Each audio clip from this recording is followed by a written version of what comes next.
So welcome class. अब start करते हैं प्रैक्टिस पेपर 5th। पहला क्वेश्चन देखिए यहाँ पर। For transformation micro particle coated with DNA to be bombarded from gene gun are made up of. तो देखिए जो माइक्रो पार्टिकल्स होते हैं जो डीएनए से कोटेड होंगे वो बने हुए होते हैं गोल्ड से या फिर टंगस्टन से। तो आंसर आएगा इसका डी, दैट इज़ गोल्ड और टंगस्टन। अगला क्वेश्चन है depending upon the distance between any two gene which is inversely proportional to the strength of linkage cross overs will vary from. तो यहाँ पर आपको क्वेश्चन में बताया है कि जो स्ट्रेंथ ऑफ लिंकेज है वो डिस्टेंस के इन्वर्सली प्रोपोर्शनल वेरी करती है और इसी स्टेटमेंट के हिसाब से हमें बताना कि क्रॉस ओवर किस परसेंटेज से वेरी करेगा। तो देखिए जो डिस्टेंस होता है वो लिंकेज से इन्वर्सली प्रोपोर्शनल होगा, यानी कि डिस्टेंस अगर दो जीन के बीच में कम है तो उनके बीच में ज़्यादा लिंकेज होगा, और अगर डिस्टेंस ज़्यादा है दो जीन के बीच में तो लिंकेज कम होगा। और जो फ्रीक्वेंसी होती है क्रॉसओवर की और जो स्ट्रेंथ होता है लिंकेज का, ये दोनों डिस्टेंस के ऊपर डिपेंड करते हैं। जो भी डिस्टेंस होगा दो जीन के बीच में उसके ऊपर डिपेंड करेगा। तो देखिए जो फ्रीक्वेंसी ऑफ क्रॉसओवर होगी तो वो डायरेक्टली प्रोपोर्शनल होती है डिस्टेंस के। अगर डिस्टेंस इंक्रीज़ कर रहा है तो क्रॉसओवर भी इंक्रीज़ करेगा, यानी कि जो फ्रीक्वेंसी होगी क्रॉसओवर की वो वेरी करेगी 0 से 50%। तो करेक्ट आंसर आएगा आपका इसमें बी। अगला क्वेश्चन है Sertoli cells are found in. तो देखिए सर्टोली सेल्स सेमिनिफेरस ट्यूब्यूल्स में पाए जाते हैं और उनका काम होता है न्यूट्रिएंट प्रोवाइड करना फॉर जर्म सेल्स। तो इसका आंसर आएगा C, that is seminiferous tubule and secrete nutrients for germ cells. Next है what do A B C and D represent. तो देखिए यहाँ पर आपको एक डायग्राम गिवन है, इसको आप लेबल करिए। तो देखिए पहला है ये फिंगर लाइक प्रोजेक्शंस और उसके जो अंदर वाला पार्ट है इसको हम कहेंगे इन्फंडिब्यूलम। और बी गिवन है आपको, यहाँ पर क्या हो रहा है फर्टिलाइजेशन। और सी होगी एंडोमेट्रियम लेयर और डी है यहाँ पर ब्लास्टोसिस्ट। तो आंसर आएगा इसका बी। नेक्स्ट है copper ion released from copper releasing intrauterine devices that is IUDs. तो कॉपर रिलीजिंग आईयूडीज कौन कौन से होंगे पहले तो ये देख लीजिए। कॉपर टी हो गया, कॉपर 7 या फिर मल्टी लोड 375, ये सब क्या करते हैं कॉपर रिलीजिंग आईयूडीज हैं। तो जो कॉपर रिलीजिंग आईयूडीज होते हैं उनका काम होता है स्पर्म की मोटिलिटी को सप्रेस कर देना ताकि उसमें जो मोटिलिटी वो कम हो जाए, और उसी की वजह से जो फर्टिलाइजिंग कैपेसिटी होगी स्पर्म्स की वो भी सप्रेस हो जाएगी। तो इसका आंसर आएगा C, that is suppress sperm motility. या फिर आप एक पॉइंट और ऐड कर सकते हैं, अगर इसमें एक और ऑप्शन होता fertilising capacity of sperm reduced. तो करेक्ट आंसर आएगा इसका सी। नेक्स्ट है which one of the following correctly describe the homologous structure. तो देखिए होमोलॉगस स्ट्रक्चर वो होते हैं जो दिखने में तो सेम हो लेकिन उनके फंक्शंस अलग हो। तो आप होमोलॉगस वर्ड से ही आप देखिए, होमो मतलब सेम, सेम मतलब स्ट्रक्चर यानी दिखने में सेम होने चाहिए, फंक्शन बेशक अलग हो। और एक होता है एनालॉगस, उसमें क्या होगा कि जो स्ट्रक्चर है वो तो डिफरेंट होगा लेकिन उनका फंक्शन सेम होता है। तो इसका करेक्ट आंसर आएगा A, that is organs with anatomical similarities but performing different functions. Next question है a person suffering from a disease caused by Plasmodium experience recurring chill and fever at the time when. तो देखिए Plasmodium एक agent बताया गया है यहाँ पर, infecting agent, ये कॉज करेगा मलेरिया को। और मलेरिया में क्या होता है कि जो आरबीसीज होते हैं वो रप्चर कर जाते हैं, फट जाते हैं, और उसी से एक टॉक्सिक सब्सटेंस होता है उसका नाम होगा हीमोजोइन, वो रिलीज़ होता है। और आपको पता है कि जो हीमोजोइन सब्सटेंस है वो इतना टॉक्सिक होता है कि वो चिल एंड हाई फीवर के लिए रेस्पॉन्सिबल भी होगा। और हाई फीवर कब तक होगा? 3-4 दिन तक हाई फीवर चलता रहेगा। तो इसका आंसर आएगा C, that is parasite after its rapid multiplication inside RBC ruptures them and release the stage to enter fresh RBCs। तो एक RBC को रप्चर कर दिया, उससे जो मल्टीप्लाई हो गए थे पैरासाइट वो निकल के दूसरे RBCs में जाएंगे, फिर वो RBCs भी फट जाएंगे और ऐसे प्रोसेस चलता रहता है यहाँ पर। तो आंसर आएगा इसका सी। नेक्स्ट है number of histone protein in each nucleosome core is. तो देखिए इसमें होता है 8 हिस्टोन प्रोटीन, इसी से ही इसका नाम पड़ा है हिस्टोन ऑक्टामर। ऑक्टा किसके लिए यूज़ करते हैं? 8 के लिए। ओके, तो आंसर आएगा इसका ए। अगला क्वेश्चन है आपके पास, sacred group are specially useful in. तो देखिए जो सैक्रेड ग्रुप्स होते हैं ये रेयर यानी कम और थ्रेटेंड स्पीशीज़ को कंजर्व करने के लिए यूज़फुल होंगे। तो आंसर आएगा इसका D, that is conserving rare and threatened species. Next है some important events in the human female reproductive cycle are given below, arrange the event in a proper sequence. तो देखिए सबसे पहले होगा FSH की सिक्रेशन और उससे जो फॉलिकल्स होते हैं उसकी ग्रोथ होगी, और एक प्रोसेस होता है oogenesis वो भी होता रहेगा साथ में। उसके बाद जो LH होगा उसका जो लेवल है वो सडनली इंक्रीज़ हो जाएगा, इसको हम कहेंगे LH सर्ज। ओके, उसके बाद क्या होता है कि जो LH सर्ज हो गया, LH सर्ज के होने से ओव्यूलेशन हो जाएगा। ओव्यूलेशन के बाद जो कॉर्पस ल्यूटियम होगा वो फॉर्म होगा और उसकी ग्रोथ होती रहेगी। तो सीक्वेंस क्या हुआ है आपके पास? पहला है secretion of FSH, then growth of follicle and oogenesis, then sudden increase in the LH surge, यानी LH सर्ज होगा, LH का लेवल सडन इंक्रीज हो जाएगा, देन ओव्यूलेशन, उसके बाद कॉर्पस ल्यूटियम की ग्रोथ हो जाएगी। तो सीक्वेंस आया आपके पास A, then C, E, D, फिर B। तो करेक्ट आंसर आएगा इसका D। नेक्स्ट क्वेश्चन है given 1 is natural selection, second is variation and their inheritance, third is survival of the fittest, fourth दे रखा है आपको struggle for existence. So question आपके पास according to Darwinism which of the following represent the sequence of event in the origin of new species. तो देखिए सबसे पहले आपको दे रखा है नेचुरल सिलेक्शन।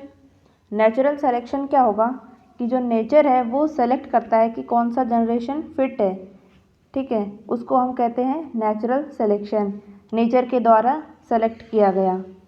और सेकंड गिवन है आपको वेरिएशंस एंड देयर इनहेरिटेंस।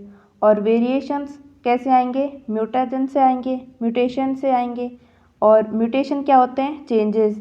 और जो अच्छे चेंजेस होते हैं कोई भी जनरेशन में वो क्या होंगे? इनहेरिटेंस हो जाएंगे, इनहेरिट हो जाएंगी जो फर्दर जनरेशन आएगी उसमें। तो ये तो हो गया वेरिएशन एंड देयर इनहेरिटेंस। और थर्ड दे रखा है आपको सर्वाइवल ऑफ द फिटेस्ट। इसमें क्या होता है कि जो ऑर्गेनिज्म है वो अपने एनवायरनमेंट के हिसाब से अपने आप को अडेप्ट कर लेगा, और अडेप्ट कर लिया है तो उसी के जो स्पीशीज़ मेंबर्स हैं वो भी बढ़ जाएंगे, और जो वो पर्टिकुलर ऑर्गेनिज्म है उसको अपने स्पीशीज़ में भी सर्वाइव करना है, इसको हम कहते हैं सर्वाइवल ऑफ द फिटेस्ट। और फोर्थ आपको पास स्ट्रगल फॉर एग्जिस्टेंस। आपको पता ही है कि अगर एग्जिस्ट करना है तो उसके लिए स्ट्रगल तो करना ही पड़ेगा, और हर एक इंडिपेंडेंट जो स्पीशीज़ होती है, तो जो ऑर्गेनिज्म स्ट्रगल करेगा अपने एग्जिस्टेंस के लिए उसी को नेचर सेलेक्ट करेगा। अब देखिए जो डार्विन थे उन्होंने क्या दिया था? Natural selection. तो सबसे पहले इसमें होना चाहिए कि कोई भी जो ऑर्गेनिज्म है उसको स्ट्रगल करना है, तो पहले आएगा स्ट्रगल फॉर एग्जिस्टेंस। उसके बाद जो भी उसमें चेंजेस आए हैं, अच्छे चेंजेस आए हैं, वो कैसे होंगे? वो इनहेरिट हो जाएंगे नेक्स्ट जनरेशन में। तो सेकंड पे आएगा आपके पास वेरिएशन एंड देयर इनहेरिटेंस। उसके बाद आएगा सर्वाइवल ऑफ द फिटेस्ट, और जो सर्वाइव कर जाएगा वही नेचुरल सिलेक्शन में जाएगा, यानी जो सर्वाइव कर लिया है उसी को नेचर सेलेक्ट करेगा। तो पहले आएगा struggle, then variation and their inheritance, उसके बाद survival of the fittest, then natural selection. तो आंसर आएगा इसमें डी। नेक्स्ट है there are two opposing views about origin of modern man. According to one view, homo erectus in Asia were the ancestor of modern man. A study of variation of DNA, however, suggested African origin of modern man. What kind of observation on DNA variation could suggest this? तो देखिए यहाँ पर आपके पास दो views given है। पहला तो ये है कि जो स्पीशीज़ होमो इरेक्टस है वो एशिया में पाई गई और वो एंसेस्टर्स हैं मॉडर्न मैन की। और दूसरी स्टडी बता रखी है इसमें, study of variation of DNA suggested African origin, कि जो स्टडी ऑफ वेरिएशन है डीएनए में वो अफ्रीकन ओरिजिन है मॉडर्न मैन का। तो देखिए जो एंसेस्टर हैं और जो मॉडर्न मैन है उन दोनों के बीच में जो वेरिएशंस है वो बहुत ही कम है, यानी कि जो अफ्रीकन डीएनए होगा उसमें लेस वेरिएशन आएगा और जो एशियन डीएनए है उसमें मैक्सिमम वेरिएशन है। तो एशिया में एशियन डीएनए में ज़्यादा वेरिएशन है और अफ्रीकन डीएनए में कम वेरिएशन है। तो इस वजह से हमें ये बताया जा रहा है अकॉर्डिंग टू डीएनए वेरिएशन कि जो हमारा ओरिजिन है वो अफ्रीकन है। तो करेक्ट आंसर आएगा इसमें A, that is greater variation in Asia than in Africa. अगला क्वेश्चन है हेरोइन इज़ एक्सट्रैक्टेड फ्रॉम। तो हेरोइन एक्सट्रैक्ट किया जाता है पेपावर सोमिनिफेरम से। तो करेक्ट आंसर आएगा आपके पास सी। अगला क्वेश्चन है study the given pedigree chart of a certain family and select the correct conclusion which can be drawn for the character. तो अब देखिए यहाँ पर जो फीमेल है वो इन्फेक्टेड नहीं है और मेल इन्फेक्टेड है, और इससे जो प्रोजनी आई है इससे ये देखा गया कि जो फीमेल प्रोजनी है वो दोनों इन्फेक्टेड है और मेल में एक इन्फेक्टेड है और दूसरा नॉर्मल है। तो देखिए इसके हिसाब से आप जो पेरेंट हैं उनका आप जीनोटाइप ऐसे डिटरमाइन कर सकते हैं कि जो फीमेल है वो हेट्रोजाइगस होगी, क्योंकि इसमें जो भी डिजीज़ है उसके लिए होमोजाइगस कंडीशन होनी चाहिए, तभी जाके जो इन्फेक्शन है वो कॉज होगा फीमेल में। और जो मेल है उसमें तो सिर्फ एक ही एक्स होता है, अगर वो इन्फेक्टेड है यानी कि डिजीज़ कॉजिंग है तो अगर एक एक्स भी जाएगा डिजीज़ वाला यानी ए वाला एक्स ए, तो वो इन्फेक्शन को कॉज कर देगा। तो जो मेल है उसका जीनोटाइप होगा एक्स ए वाई और जो फीमेल है उसका हेट्रोजाइगस में होगा एक्स एक्स ए। तो देखिए जो प्रोजनी आई है लेफ्ट साइड में फीमेल में, इसमें आएगा होमोजाइगस कंडीशन एक्स ए, और जो नेक्स्ट फीमेल है उसमें भी एक्स ए आएगा, तभी ये दोनों इन्फेक्टेड है क्योंकि इन दोनों में होमोजाइगस कंडीशन देखी गई है। और जो नॉन इन्फेक्टेड मेल है इसमें नॉर्मल एक्स जाएगा फीमेल से और जो फादर है उससे वाई आएगा, तब ये जो प्रोजनी है ये बिल्कुल सेफ़ है। और जो राइट में गिवन है आपको मेल, इसमें मदर से तो आया है एक्स ए और फादर से आया है वाई, यानी कि ये इन्फेक्टेड होगा। तो इससे आपको पता चल रहा है कि जो फीमेल पेरेंट है वो एक हेट्रोजाइगस कंडीशन में है। तो आंसर आएगा इसका A, that is female parent is heterozygous. अगला क्वेश्चन है a mixture containing DNA fragment A B C and D with molecular weight of A plus B is equal to C and A is greater than B and D greater than C, यानी कि ए का wait B से ज़्यादा है और D का wait सी से ज़्यादा है, was subjected to agarose gel electrophoresis the position of these fragment from cathode to anode side of the gel would be. तो देखिए यहाँ पर ए और बी इन दोनों का वेट मिला के सी के बराबर हो रहा है, और जो सी है उससे ज़्यादा वेट किसका है, डी का है, यानी ए और बी का वेट सबसे कम होगा, यानी सी से कम होगा ए और बी का, और सी से ज़्यादा वेट किसका है, डी का, यानी डी सबसे हैवी है। तो वो ज़्यादा दूर तक ट्रैवल नहीं कर पाएगा। तो उसके बाद आता है सी का वेट, फिर उसके बाद डी और सी का तो हो गया। उसके बाद देखिए ए और बी में कंपैरिजन है। ए का वेट ज़्यादा है एज़ कम्पेयर टू बी, तो सबसे पास में होगा डी, फिर सी, फिर ए, फिर बी। सबसे दूर तक कौन सा जाएगा? बी वाला डीएनए फ्रेगमेंट। तो सीक्वेंस आएगा आपके पास डी, सी, ए और B. So correct answer is A. अगला क्वेश्चन है which of the following representation shows the pyramid of number in a forest ecosystem. तो देखिए फॉरेस्ट इकोसिस्टम में ये देखा जाता है नंबर के अकॉर्डिंग कि एक ट्री होता है, यानी पेड़ तो होगा सिर्फ एक, उसके ऊपर इंसेक्ट, बर्ड बहुत सारे क्वांटिटी में प्रेजेंट होते हैं, और जो प्राइमरी कंज्यूमर्स हैं, सेकेंडरी कंज्यूमर, टर्शरी कंज्यूमर्स, उनका ज़्यादा नंबर होगा एज़ कम्पेयर टू प्रोड्यूसर। तो जो थर्ड वाला पिरामिड गिवन है ये फॉरेस्ट इकोसिस्टम में नंबर के हिसाब से ये सही होगा। तो करेक्ट आंसर आएगा डी, यानी सी वाला पिरामिड। नेक्स्ट क्वेश्चन है when domestic sewage mixes with river water. तब देखिए कोई भी जो सीवेज है अगर वो रिवर वाटर में जा रहा है, यानी कि उसमें जो रिवर वाटर है उसमें क्या होगा कि ऑर्गेनिक मैटर ज़्यादा हो जाएगा।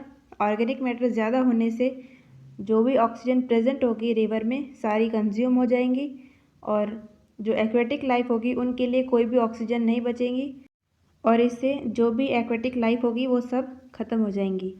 तो देखिए पहला ऑप्शन गिवन आपको small animal like rats will die after drinking river water, तो ऐसा नहीं होगा, दिस इज़ रॉन्ग। बी बता रखा है the increased microbial activity releases micro nutrient such as iron, तो ये भी गलत है, कोई भी माइक्रो न्यूट्रिएंट ऐसे रिलीज नहीं होता। सी गिवन है आपको the increased microbial activity uses up dissolved oxygen, तो ये सही है क्योंकि जो ऑर्गेनिक मैटर है वो इंक्रीज हो गया, तो माइक्रोबियल एक्टिविटी के लिए जो डिजॉल्व्ड ऑक्सीजन है उसका यूज़ करना पड़ेगा। और डी गिवन है आपको the river water is still suitable for drinking as impurities are only about 0.1%। तो देखिए जब इम्प्योरिटीज़ का अमाउंट 0.1% हो जाता है रिवर वाटर में तो वो सूटेबल होता ही नहीं है ड्रिंकिंग के लिए, तो ये भी गलत है। तो करेक्ट आंसर आएगा इसमें आपका सी। नेक्स्ट क्वेश्चन है N improved variety of transgenic basmati rice. तो देखिए जो ट्रांसजेनिक बासमती राइस है वो उसमें जो विटामिन ए है उसका कंटेंट हाई होता है, और बासमती राइस की जो येल्डिंग होगी वो भी हाई होगी। तो आंसर आएगा इसमें B, that is it gives high yield and it rich in vitamin A. अगला क्वेश्चन है cry 2AB and cry 1AB produce toxins that control. तो देखिए जो क्राई 2AB है और क्राई 1AC जो होता है ये दोनों कंट्रोल करते हैं कॉटन बॉलवॉर्म के लिए, और जो क्राई 1AB है वो कंट्रोल करता है कॉर्न बोरर को।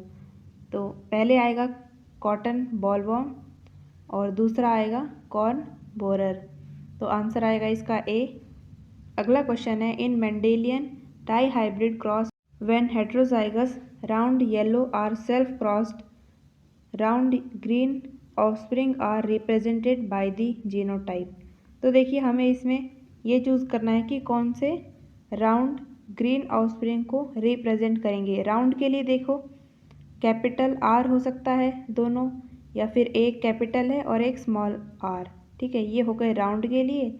और ग्रीन के लिए होगा दोनों स्मॉल वाई होनी चाहिए, यानी रिसेसिव होमोजाइगस कंडीशन होनी चाहिए। तो देखिए यहाँ पर जो पहला ऑप्शन गिवन है capital R small r capital Y small y, तो देखिए जो हेट्रोजाइगस कंडीशन है इसमें, यानी कि कैपिटल आर स्मॉल आर और कैपिटल वाई स्मॉल वाई ये रिप्रेजेंट करेगा राउंड येलो को, और दूसरा इसमें दे रखा है कैपिटल आर स्मॉल आर और कैपिटल डबल वाई, तो ये रिप्रेजेंट करेगा राउंड और येलो को।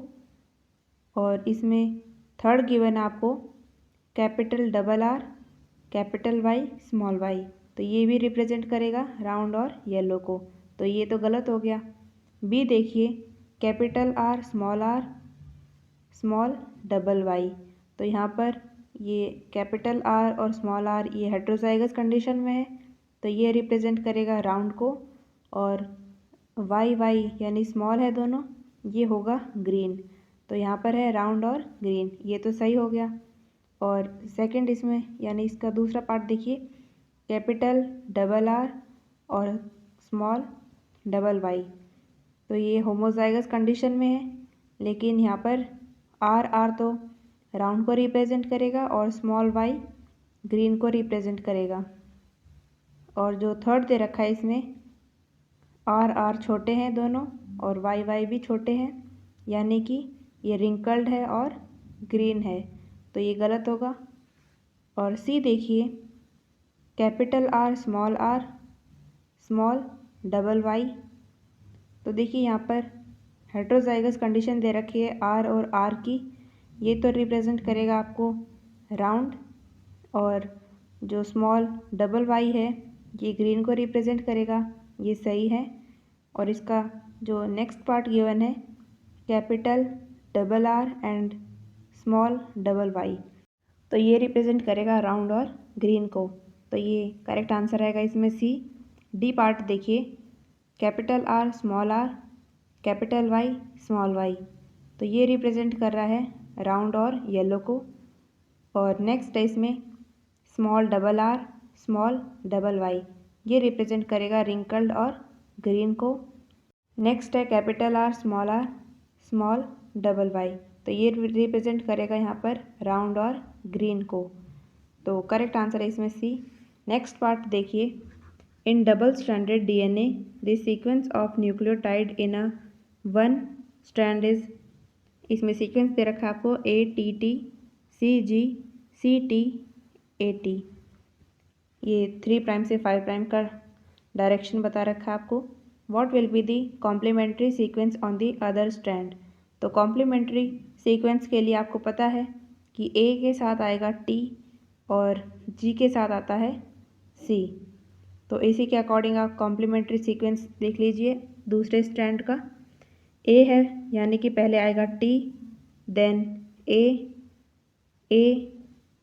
फिर C के साथ G के साथ C, फिर C के साथ G आएगा, T के साथ A आएगा, A के लिए T और T के लिए A, यानी सीक्वेंस पूरा क्या बना है कॉम्प्लीमेंट्री सीक्वेंस के लिए, TA AG CG AT A, तो करेक्ट आंसर आएगा इसमें B। अब देखिए आप इसको इस बात का ध्यान रखना कि जो A और B है इन दोनों का सीक्वेंस तो सेम है, लेकिन जो 3 प्राइम और 5 प्राइम है इन सब का ध्यान रखना है। तो क्वेश्चन में दे रखा है आपको 3 प्राइम से 5 प्राइम डायरेक्शन, यानी कि आंसर में आना चाहिए 5 प्राइम से 3 प्राइम, क्योंकि ये एंटी पैरेलल होते हैं ना दोनों स्ट्रैंड डीएनए के, तो A वाला नहीं होगा, B वाला करेक्ट आंसर होगा इसमें। ओके, नेक्स्ट क्वेश्चन है, which of the following statement are correct. पहला स्टेटमेंट गिवन है आपको, RNA पॉलीमरेज 1 ट्रांसक्राइब RNAs, ये सही है। सेकंड देखिए, RNA पॉलीमरेज 2 ट्रांसक्राइब्स SNRNAs, लेकिन जो RNA पॉलीमरेज 2 होता है वो ट्रांसक्राइब करता है प्रिकर्सर ऑफ mRNA को, यानी कि HNRNA को, और HNRNA क्या होता है हमारे पास, हेट्रोजेनस न्यूक्लियर RNA, और जो SNRNA है वो ट्रांसक्राइब किया जाता है बाय RNA पॉलीमरेज 3। थर्ड देखिए, RNA पॉलीमरेज 3 ट्रांसक्राइब HNRNA, तो ये भी गलत होगा क्योंकि HNRNA ट्रांसक्राइब करने वाला कौन है, RNA पॉलीमरेज 2, और RNA पॉलीमरेज 3 ट्रांसक्राइब करता है ट्रांसफर RNA को, 5SR RNA को और SNRNA को। और फोर्थ देखिए यहाँ पर, RNA पॉलीमरेज 2 ट्रांसक्राइब HNRNA, तो ये स्टेटमेंट सही है। अब देखिए पहला और फोर्थ वाला सही है और सेकंड और थर्ड गलत है, तो करेक्ट आंसर आएगा इसमें डी। अगला क्वेश्चन है, match the following and select the correct combination from the given options. तो देखिए यहाँ पर पॉपुलेशन इंट्रैक्शन दे रखा है और इसके एग्जाम्पल्स। तो पहला है म्यूचुअलिज्म, म्यूचुअलिज्म में दोनों को फ़ायदा होना चाहिए, यानी कि प्लस प्लस सिंबल आना चाहिए इसमें, तो इसका एग्जाम्पल होगा माइकोराइज़ा। माइकोराइज़ा में जो हायर प्लांट होते हैं उनका रूट और फंजाई, इन दोनों को ही फ़ायदा होता है। और बी गिवन आपको कमेंसलिज्म, इसका एग्जांपल आएगा epiphyte on the mango branch. Commensalism में एक को फ़ायदा होगा और दूसरे को ना फ़ायदा होगा ना ही नुकसान होगा। तो एपीफाइट जो मैंगो ब्रांच के ऊपर है उसको तो फ़ायदा है, लेकिन जो मैंगो ब्रांच है उसको ना ही बेनिफिट है और ना ही कोई हार्म है। तो कमेंसलिज्म का हो गया epiphyte on the mango branch. Parasitism के देखिए टिक्स ऑन डॉग। कंपटीशन का एग्जांपल आएगा बैलेनस एंड कैथामेलस। नेक्स्ट है प्रीडेशन। प्रीडेशन का एग्जांपल आएगा आपके पास स्पैरो एंड एनी सीड। तो देखिए ए का है 5th, बी का 4th, सी का 1st, डी का 2nd और ई का 3rd। So correct answer is D. Next है रीड द फॉलोइंग स्टेटमेंट।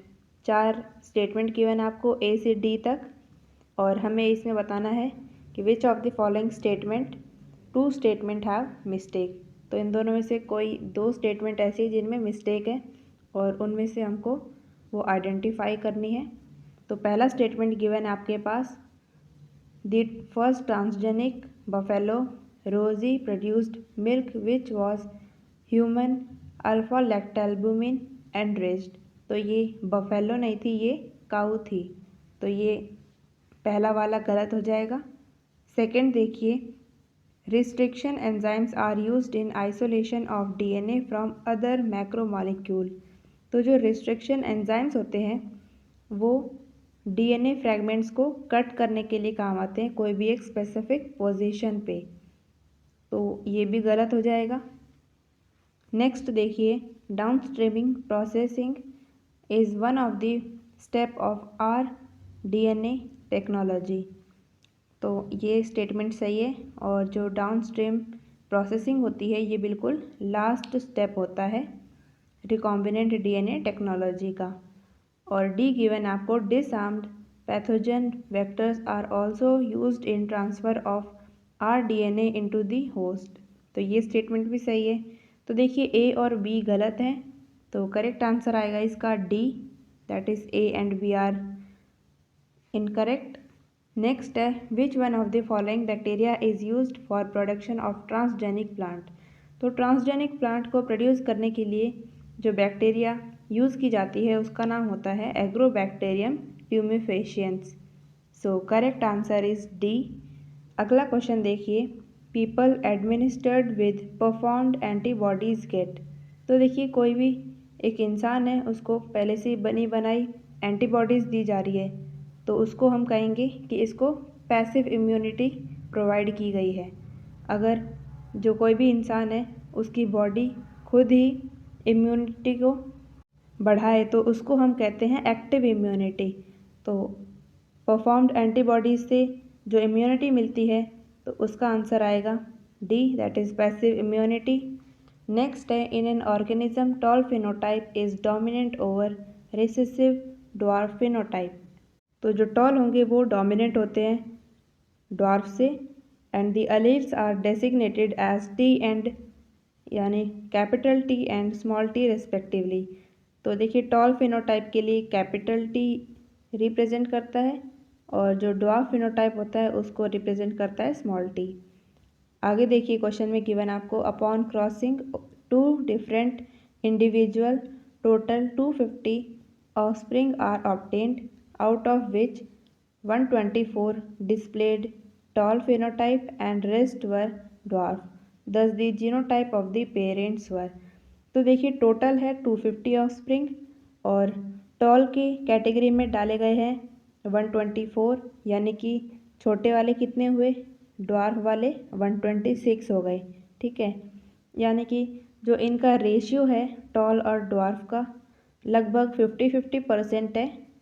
तो पहला वाला देखिए इसमें गिवन है पेरेंट्स का जीनोटाइप दोनों में होमोजाइगस कंडीशन है टॉल की, तो ये प्रोड्यूस करेंगे गैमेट्स कैपिटल टी। तो ये तो गलत होगा क्योंकि इसमें ड्वार्फ का तो कोई रोल ही नहीं आया, सिर्फ टॉल प्लांट है।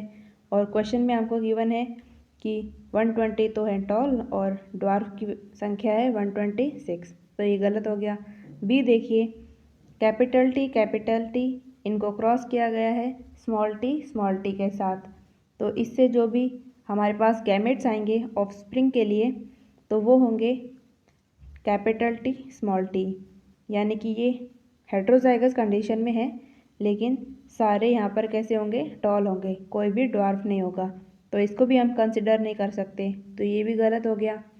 सी देखिए, कैपिटल टी स्मॉल टी और कैपिटल टी स्मॉल टी इन दोनों के बीच में क्रॉसिंग कराई गई, तो इससे जो हमें गैमेट्स मिलेंगे तो ये होंगे capital T capital T small T, एक और कैपिटल टी स्मॉल टी होगा और एक होगा यहाँ पर स्मॉल टी।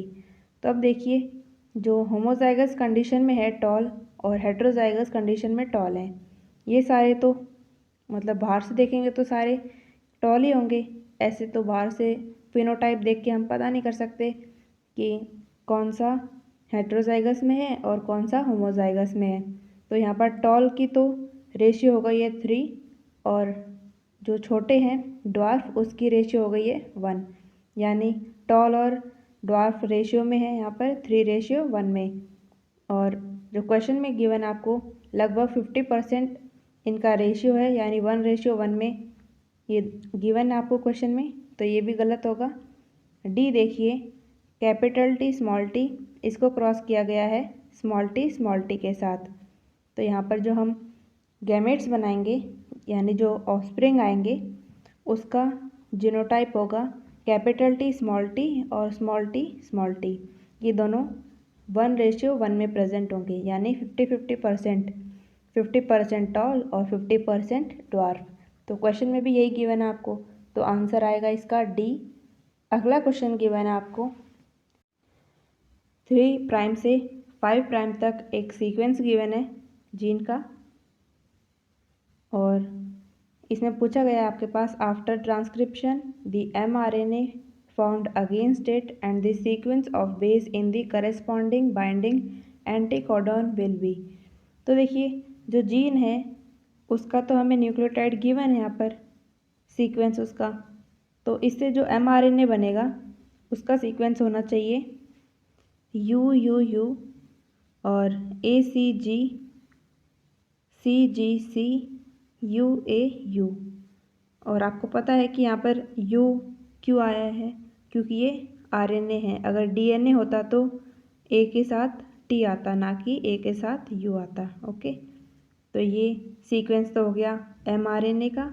और एंटीकोडॉन के लिए जो U है इसके साथ आएगा A के साथ U, फिर C के साथ G, फिर G के साथ C के लिए G, देन C, फिर G, फिर A, U, A। तो ये हो गया एंटीकोडॉन, तो करेक्ट आंसर आएगा आपका A। मैं इसको एक बार फिर से समराइज़ कर देती हूँ। जो क्वेश्चन में आपको सीक्वेंस गिवन है उसके अकॉर्डिंग आपने पहले बनाया mRNA का सीक्वेंस, ठीक है, और आपको पता है कि A के साथ U आता है RNA में और G के साथ तो C ही आएगा, ठीक है। इससे आपके पास आ गया है mRNA का सीक्वेंस। और जब एंटीकोडॉन का आप सीक्वेंस बना रहे हैं तो mRNA का सीक्वेंस के अकॉर्डिंग बनाएंगे, ठीक है। तो करेक्ट आंसर है इसमें A। नेक्स्ट है the biomass available for consumption to heterotroph and the rate of formation of new organic matter by consumers are defined as। तो देखिए, जो बायोमास अवेलेबल होता है हेट्रोट्रॉफ के लिए इसको हम कहते हैं नेट प्राइमरी प्रोडक्टिविटी। और जो दूसरा पार्ट गिवन है क्वेश्चन का, the rate of formation of new organic matter bye consumers, तो इसको हम कहेंगे सेकेंडरी प्रोडक्टिविटी। तो पहले आएगा नेट प्राइमरी प्रोडक्टिविटी और दूसरा है सेकेंडरी प्रोडक्टिविटी, तो आंसर आएगा डी। अगला क्वेश्चन है the given figure is the diagrammatic representation of E coli vector PBR322 which of this genes can be acting as selectable marker. तो देखिए, यहाँ पर जो डायग्राम गिवन आपको ये है वेक्टर PBR322 का डायग्राम, ठीक है, और यहाँ पर सेलेक्टेबल मार्कर को हमें फाइंड आउट करना है। तो यहाँ पर जो एम्पिसिलिन R है और टेट्रासाइक्लिन R, ये दोनों हैं यहाँ पर सेलेक्टेबल मार्कर। तो करेक्ट आंसर आएगा इसमें सी। अगला क्वेश्चन है, दो the total number of follicles in the ovary of a normal young women is about 4 lakh and the duration between menarche and menopause is limited. This is attributed to the so it is follicular atresia। तो correct answer आएगा इसमें A. अगला question है, which of the following ways is most likely to decrease the genetic variation genetic diversity in a population. तो देखिए genetic diversity को decrease करना है, यानी कि जो चेंजेस आएंगे यानी वेरिएशन आएंगे उन सबको रेजिस्ट करने वाली कोई भी फैक्टर को हमें इसमें से चूज़ करना है। तो पहले आपको गिवन है जीन म्यूटेशन। तो देखिए म्यूटेशन से वेरिएशन आते हैं और वेरिएशन आएंगे तो डाइवर्सिटी भी इंक्रीज़ होगी, तो ये डिक्रीजिंग वाली कैटेगरी में तो नहीं आएगा। और सेकंड गिवन आपको जेनेटिक रिकॉम्बिनेशन। रिकॉम्बिनेशन से क्या होगा, वेरिएशन आएंगे और इसी से जेनेटिक डाइवर्सिटी इंक्रीज़ होगी। थर्ड दे रखा है स्टेबलाइजिंग नेचुरल सिलेक्शन, और इससे क्या होगा कि जो होमोजाइगोसिटी होती है वो इंक्रीज़ करेगी और जो लिमिटेड कोई भी एक पॉपुलेशन है उसमें जो भी स्टेबलाइजिंग पॉपुलेशन रह रही है उन सब में कोई वेरिएशन नहीं आएगा, और वेरिएशन नहीं आने से जेनेटिक डाइवर्सिटी भी इंक्रीज़ नहीं होगी, यानी कि जेनेटिक डाइवर्सिटी क्या है, डिक्रीज़ हो जाएगी उसके अंदर। और डी गिवन आपको इमाइग्रेशन ऑफ इंडिविजुअल। इमाइग्रेशन मतलब बाहर से कोई इंडिविजुअल्स एक पॉपुलेशन में एंटर कर रहे हैं, इसका भी मतलब यही हुआ है कि जो जेनेटिक डाइवर्सिटी है वो इंक्रीज़ करेगी। तो करेक्ट आंसर आएगा इसमें सी, क्योंकि genetic recombination, gene mutation and immigration of individual, इनसे तो जेनेटिक डाइवर्सिटी इंक्रीज़ होगी और स्टेबलाइजिंग नेचुरल सिलेक्शन से जेनेटिक डाइवर्सिटी डिक्रीज़ होगी। नेक्स्ट है डबल फर्टिलाइजेशन इन एंजियोस्पर्मस प्लांट मीन्स। तो देखिए डबल फर्टिलाइजेशन वर्ड से ही पता चल रहा है कि फर्टिलाइजेशन 2 बार हुआ है। एक जो मेल गैमेट होगा वो तो एग सेल से फ्यूज़ होगा और जो दूसरा मेल गैमेट है वो सेकेंडरी न्यूक्लियस के साथ फ्यूज़ होगा, यानी 2 बार फ्यूजन हुआ है, तो इसी की वजह से हम इसको कहते हैं डबल फर्टिलाइजेशन। तो करेक्ट आंसर आएगा इसमें D, that is fusion of one male gamete with the egg cell and the other male gamete with secondary nucleus. Next है the parasite that lives within a plant tissue is called as. तो आप इस word को ध्यान रखना, with in लिखा है, with in मतलब किसी दूसरे प्लांट टिश्यू के अंदर कोई पैरासाइट रह रहा है, तो इसको हम कहेंगे एंडोफाइट। अगर यहाँ पर विद इन की जगह अपॉन आता तो इसको हम कह देते एपीफाइट। फिलहाल इसका आंसर है बी। अगला क्वेश्चन है the number of autosomes in human female is. तो देखिए ऑटोसोम्स होते हैं 22 पेयर, ओके, और जो बाकी रह गए वो होते हैं सेक्स क्रोमोसोम्स। तो करेक्ट आंसर आएगा इसका बी। अगला क्वेश्चन है identify the human developmental stage shown here as well as the related correct place of its implantation in a normal pregnant women and select the right option for the two together. तो देखिए यहाँ पर जो diagram given आपको, ये diagram है blastocyst का और इसका साइट ऑफ इम्प्लांटेशन होता है यूट्राइन वॉल। तो करेक्ट आंसर आएगा इसका सी। अगला क्वेश्चन है सेलेक्ट द करेक्ट स्टेटमेंट। तो पहला स्टेटमेंट आपके पास HPL plays a major role in parturition. तो जो ऑक्सीटोसिन होता है उसका रोल होता है पार्चुरेशन में, ना कि HPL का, तो ये इनकरेक्ट हो गई। बी देखिए foetus shows movement first time in the 7th month of pregnancy, लेकिन जो फीटस होता है वो सबसे पहले मूवमेंट दिखाता है 5th मंथ में, ना कि 7th में, तो ये भी इनकरेक्ट हो गया। सी देखिए signal of parturition comes from fully developed foetus and placenta, so it is correct. D given आपको embryo's heart is formed by the 2nd month of pregnancy, लेकिन जो एम्ब्रियो होता है उसका heart after 1 month of pregnancy ही form हो जाता है। तो करेक्ट आंसर आएगा इसका सी। अगला क्वेश्चन है match column 1 with column 2 and select the correct option from the codes given below. Column 1 में गिवन है आपको पहले केमिकल मेथड्स। तो इसके एग्जाम्पल्स में आएंगे spermicidal jelly and foam. Next बता रखा है आपको आईयूडीज़। आईयूडीज़ में आएंगे copper T and loop. Barriers में आएंगे condom and cervical cap. Sterilisation के एग्जाम्पल्स होते हैं ट्यूबेक्टमी एंड वेजेक्टमी। ट्यूबेक्टमी होती है फीमेल में और वेजेक्टमी होती है मेल में। तो देखिए ए का है फोर्थ, बी का सेकंड, सी का थर्ड और डी का फर्स्ट। सो करेक्ट आंसर होगा इसमें ए। अगला क्वेश्चन है read the following statement and select the correct option. पहला स्टेटमेंट गिवन है आपको, increase in melanised moth after industrialisation in Great Britain is a proof of natural selection. So this statement is correct. B given आपको, when more individual of an population acquire a mean character value it is called disruption. लेकिन इसको हम कहेंगे stabilising, ना कि disruption.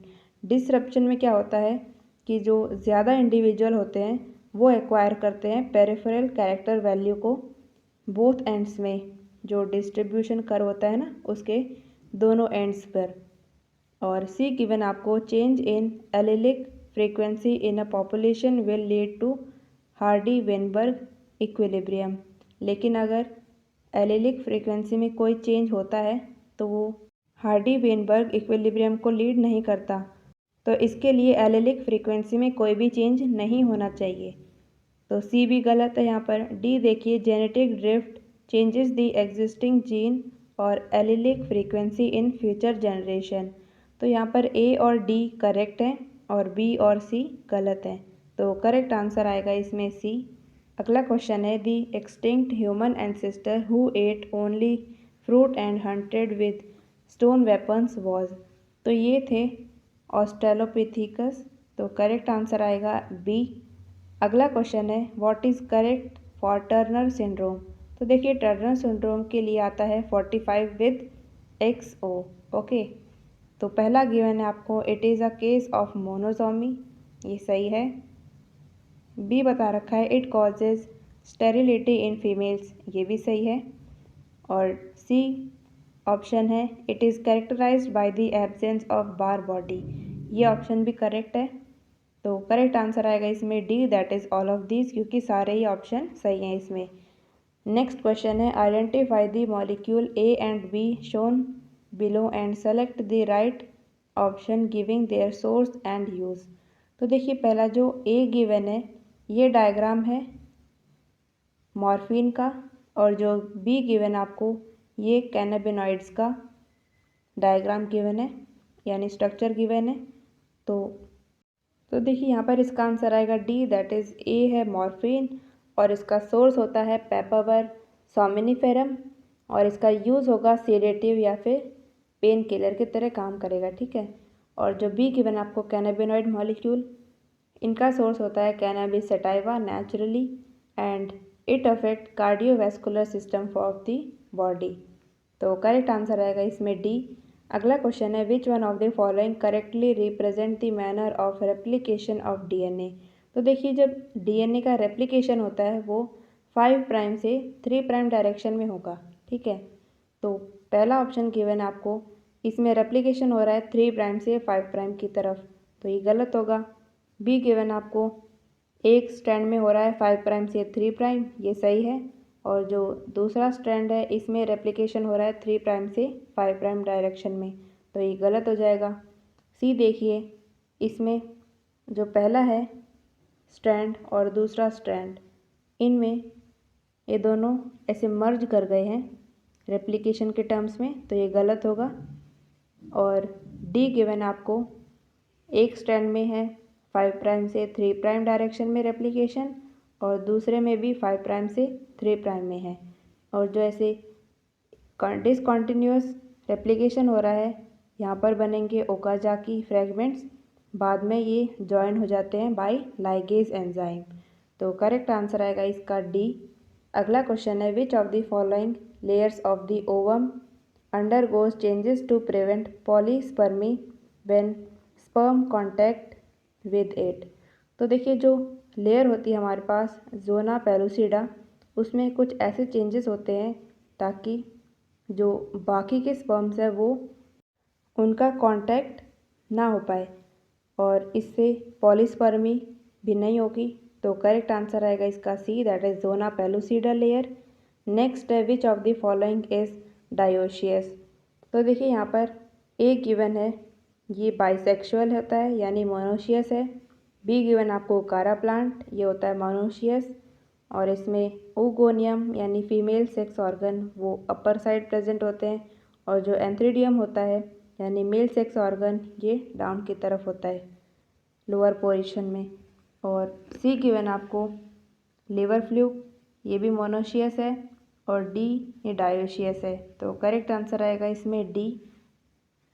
तो ये questions हो गए आपके। तो अब मिलते हैं नेक्स्ट क्लास में। Thank you.